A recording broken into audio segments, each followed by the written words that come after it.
Na verdade, é até impossível provar que Deus existe por um motivo muito simples. Deus é grande demais para ser analisado por meios científicos. Afinal, a ciência e a razão humana têm as suas limitações. Provar em termos de ciência significa analisar, medir e, principalmente, repetir o experimento para se obter o mesmo resultado. Sendo assim, podemos provar, por exemplo, a lei da gravidade, a lei gravitacional, pois é possível fazer e refazer o teste e ver que os corpos realmente são atraídos para o centro da Terra. Mas há coisas que não dá para simplesmente repetir ou experimentar em laboratório. É o caso, por exemplo, de alguns enunciados da geometria e da matemática. Desde a antiguidade, os sábios consideravam, de um modo geral, dois tipos de proposições matemáticas: os axiomas e os teoremas. Os axiomas, também chamados de postulados, são proposições aceitas sem demonstração, e teoremas são proposições que podem ser demonstradas, mas a partir dos demonstráveis axiomas. Ou seja, se o axioma estiver errado, o teorema também estará. Mas então por que não podemos provar os axiomas?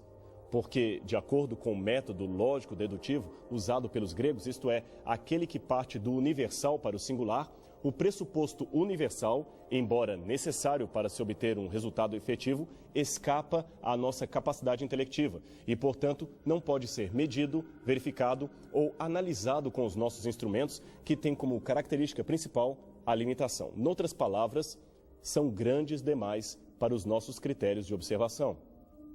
Mas aí você deve estar se perguntando: como ter certeza de um axioma se ele não é verificável? Bem, os matemáticos gregos responderiam que ele é indutivo. Faz sentido supor assim, mas não tente prová-lo. Sua mente não está ao alcance dele.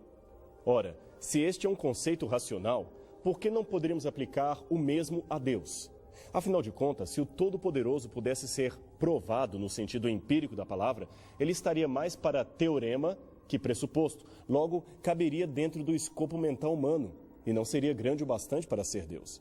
Portanto, do mesmo modo que o axioma matemático, Deus é uma verdade não demonstrável, mas que se estabelece pela lógica e intuição. A única diferença entre ele e o axioma da matemática é que, enquanto o axioma é apenas intuitivo, Deus é adicionalmente verificável pela fé e pela certeza da sua existência. Aliás, da certeza da sua existência, podemos tirar uma série de conclusões e elementos perfeitamente comprováveis, do mesmo modo que são comprováveis os teoremas retirados dos axiomas. O quinto postulado de Euclides dizia: por um ponto exterior a uma reta, passa apenas uma outra reta paralela à primeira. Ora, os estudiosos de Euclides, que viveram a partir do século XVII, logo começaram a perceber que a questão da unicidade das paralelas era ou seria polêmica, pois implicava na existência de um ponto-encontro e não um encontro de duas retas concorrentes que poderia estar além dos limites da verificação. É que, nesta época, o método dedutivo de verificação estava sendo substituído pelo indutivo, que preferia partir do particular, isto é, do verificável, para o universal, bem o oposto do método anterior. Assim, pelo método da indução, que aliás era o próprio método científico, seria impossível verificar o postulado euclidiano. Afinal, como afirmar a existência de algo que não pode ser realizado dentro do universo inteiro, nem mensurado pelas medidas humanas? No caso específico das paralelas infinitas, teríamos que ter uma capacidade de verificá-las de um a outro ponto do infinito para certificar que realmente são contínuas e jamais se cruzam. Esta, repetimos, é uma verdade que podemos enunciar porque é lógico, faz sentido, mas não podemos provar porque está além do nosso alcance. Isso é razoável concluir que está a favor dos crentes o fato de não podermos provar que Deus existe, mas apenas enunciar racionalmente a sua existência, pois é uma coisa lógica de se crer. E é por esta mesma razão que a Bíblia também afirma em Hebreus, capítulo 11, verso 5, que quem vai a Deus precisa crer que Ele existe e que recompensa os que o procuram. É importante, porém, não confundir o que acabamos de ver com aquela argumentação, digamos até infantil, que diz mais ou menos assim: o ateu não pode provar que Deus não existe, e esta é uma prova de sua existência. Ora, esse argumento jamais deveria ser usado pelos crentes, pois também não podemos provar que fadas azuis não existem, e isto não as torna necessariamente existentes. Tal raciocínio é equivocado e não tem nenhuma relação com os enunciados geométricos que você acabou de ver. No caso específico dos argumentos racionais para a existência de Deus, intelectuais de prestígio como o filósofo Casper preferem chamar esses indícios não de provas, mas de convites argumentados à fé. Ou, como diria Santo Tomás de Aquino, caminhos para a compreensão de Deus. Noutras palavras, Deus passou pela história e deixou rastros nela. Vejamos, portanto, alguns de seus indícios. Argumento cosmológico. Pense um pouco e imagine. De onde vem o universo? Existe uma lei física de causa e efeito que estabelece que as coisas não existem do nada. Sempre há uma causa que precede o efeito. Há um provérbio latino que diz ex nihilo nihil fit, que quer dizer do nada, nada se produz. Tudo teve uma causa que o originou. Ora, desde que Albert Einstein propôs a teoria da relatividade, ficou estabelecido que o universo não é eterno, mas teve um começo. Mas é aí que gera o problema para o ateu. Se do nada, nada se produz, o que havia antes do universo começar a existir? O nada? Ora, se não havia nada, por que hoje há algo? Lembremos, do nada, nada se produz. Não seria mais inteligente admitir que, ao invés de nada, havia um Deus? Alguém, certa vez, tentando contra-argumentar esta ideia, perguntou: e se Deus foi originado por outro ser que viveu antes dele? A resposta é simples. Então, este outro é que seria Deus, pois o segundo seria, como nós, apenas uma criatura dele. Não tem saída.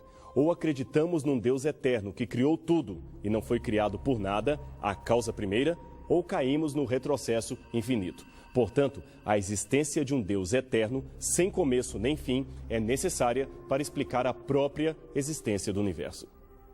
Argumento do movimento. Graças à sistematização teórica do astrônomo belga Georges Lemaitre, sabe-se que o universo, longe de estar estagnado, encontra-se em expansão. Ele está se expandindo como uma bola de gás. Assim, em termos físicos, podemos dizer que o universo está em constante movimento. Contudo, a mesma física estabelece que nenhum movimento se dá sem uma causa que o impulsione. Se vemos, por exemplo, uma bola rolando, automaticamente deduzimos que alguém provocou aquilo, pois a bola não movimentaria sozinha de um canto para outro sem uma ação externa. Logo, se o universo um dia entrou em movimento, algo foi responsável por esse movimento. E por que não crer que esse algo poderia ser uma pessoa, no caso, Deus? Argumento do design inteligente.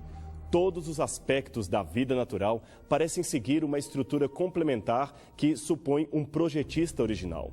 Note o vento que espalha sementes, a chuva que as faz germinar, o sol que lhes proporciona vida, o animal que come a planta, tudo segue uma perfeita sincronia. Tanto é que a transgressão de uma destas leis traz consequências sérias para a natureza e, em especial, o gênero humano. Ora, você é inteligente. Crer que toda esta complexa engenhosidade é fruto do acaso requer muito mais fé da parte do observador que aceitar a hipótese racional mais simples de que o universo foi planejado por alguém de inteligência infinitamente superior. Temos ainda outro argumento muito interessante usado desde os filósofos estoicos para estabelecer a crença racional na existência de Deus. É o chamado argumento étnico. Em todas as culturas, por mais ou menos avançadas que sejam, há uma ideia de Deus interpretada de maneira localizada.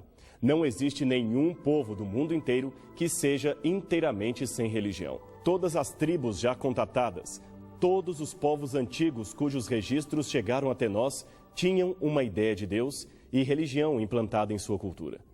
Agora, cabe a pergunta: quem espalhou pelos povos a noção de divindade? Isso nos faz concluir que a tradição a respeito da existência de Deus é, no mínimo, tão antiga quanto a própria raça humana, desde os seus primórdios, adotando costumes de adorar religiosamente um ser superior aos homens.